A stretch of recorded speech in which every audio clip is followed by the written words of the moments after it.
Good morning students. आज जो है मैं आपके लिए कुछ केस स्टडीज़ लाई हूँ। जैसा कि अपना बिजनेस स्टडीज़ का ट्रेंड ही है कि हम पहले टॉपिक्स क्लियर करते हैं, देन हम केस स्टडी करते हैं, क्योंकि केस स्टडी जो है हमारे इसमें बहुत ही इंपॉर्टेंट रोल प्ले करेगा। तो बच्चों देखो, फर्स्ट केस स्टडी देखते हैं। बहुत अच्छे से समझना बच्चों। जैसी केस स्टडी पहले मैंने आपको बताई थी कैसे हम उसका हिंट पकड़ते हैं, कीवर्ड्स पकड़ के हम तुरंत से क्या करते हैं, उसके आंसर्स जो हैं उनको फाइंड आउट कर लेते हैं। देखो, superfine rice limited has the largest shares of 50% in market. अब उसका बहुत बड़ा जो परसेंटेज है मार्केट के अंदर है, 55% वो मार्केट में शेयर करता है। The company's policy is to sell only for cash. जो है कंपनी, वो केवल उसकी पॉलिसी है कि वो केवल और केवल किसके अंदर डील करता है, वो केवल और केवल कैश में डील करता है, यानी क्रेडिट में डील नहीं करता। ये उसने पॉलिसी बना रखी है फॉर द फर्स्ट टाइम। अब कंपनी ने क्या स्टार्ट किया, देखो कि company is number 1 position in the industry has been threaten because. अब ये जो कंपनी है ना, अब उसको थोड़ा सा क्या हो गया, डर हो गया है। किस चीज़ का डर हुआ है, देखो कि other company started selling rice on credit also, कि अब उसे उन कंपनियों से डर होने लग गया जो कि क्या बेचने लग गई है, उधार पे राइस देने लगी। तो दिखती बात है, आज जो मार्केट है वो कैसा है बच्चों, क्रेडिट बेस है। तो जो हमें क्रेडिट पे देगा हम उनसे चीज़ें पहले लेना पसंद करेंगे, क्योंकि हमें उनको कैश नहीं देना पड़ेगा।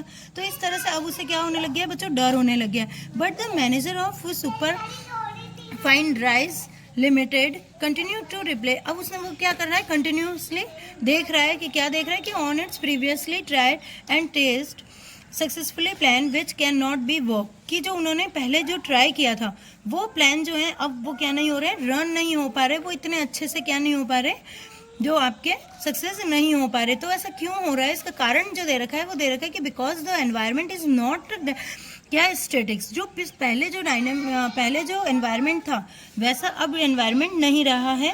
इसीलिए क्या हो रहा है, क्योंकि जो कंटिन्यूसली चेंजेस आ रहा है, फर्स्ट चेंजेस तो यहीं पर आ गया कि जो पॉलिसी बनाई थी कि केवल कैश में ही सेल करना है, अब कोई और कंपनी आ गई जो क्रेडिट पे भी दे रही है, तो लोग जो हैं वो क्रेडिट की ओर जाने लगे हैं। तो इस तरह से जो मार्केट का जो एनवायरनमेंट है वो स्टेटिक्स नहीं रहा, अब डायनेमिक हो गया है। तो दिस लीड टू डिले। अब कैसे क्या डिक्लाइन करना है बच्चों कि in the sale of superfine limited. अब वो क्या वो करती, किस तरह से वो पीछे रह गई है, ये हमें वो बताना है। तो द अबाउट सिचुएशन, अब क्या इंडिकेशन देना है कि 2 लिमिटेशन बतानी है। हमें क्वेश्चन में डायरेक्टली दे रखा है कि 2 लिमिटेशंस हमें फाइंड आउट करनी है। कल के वीडियो में मैंने आपको जो लिमिटेशंस कंप्लीट करवाई थी उसमें ये लिमिटेशंस आ जाएंगी।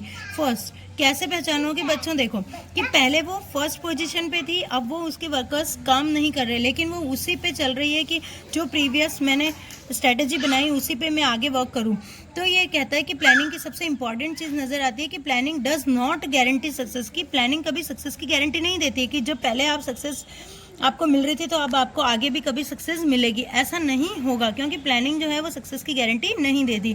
देन सेकंड दे रखा था, सेकंड था ऐसे ही गैस कर लोगे बच्चों, क्योंकि स्टेटिक्स देखो कि जो बिजनेस एनवायरनमेंट है वो कभी भी किसी के लिए स्टेटिक्स नहीं रहता है, वो क्या होता है, डायनेमिक होता है। तो सेकंड इसकी जो लिमिटेशंस आ जाएगी कि प्लानिंग में not work in dynamic environment, की जो प्लानिंग है वो कभी भी जो डायनेमिक एनवायरनमेंट है उसमें इजीली वर्क नहीं कर पाती। तो आई होप बच्चों आपको फर्स्ट केस स्टडी बिल्कुल क्लियर हुई होगी।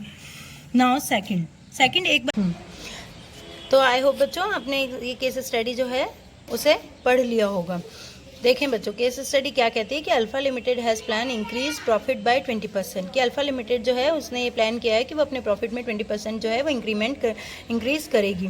कैसे करेगी, देखो, तो company spend a lot of time and money to frame and implement this plan. अब वो कंपनी है बहुत सारा समय खर्च कर रही है इसको फ्रेम करने के लिए, यानी और बहुत सारा पैसा भी लगा रही है ताकि वो कैसे भी करके यानी नई प्लानिंग कर रही है ताकि वो अपना क्या कर सके बच्चों, अपने प्रॉफिट को इंक्रीज कर सके। The competition increase so it could not change its plan to beat its competitors because huge amount of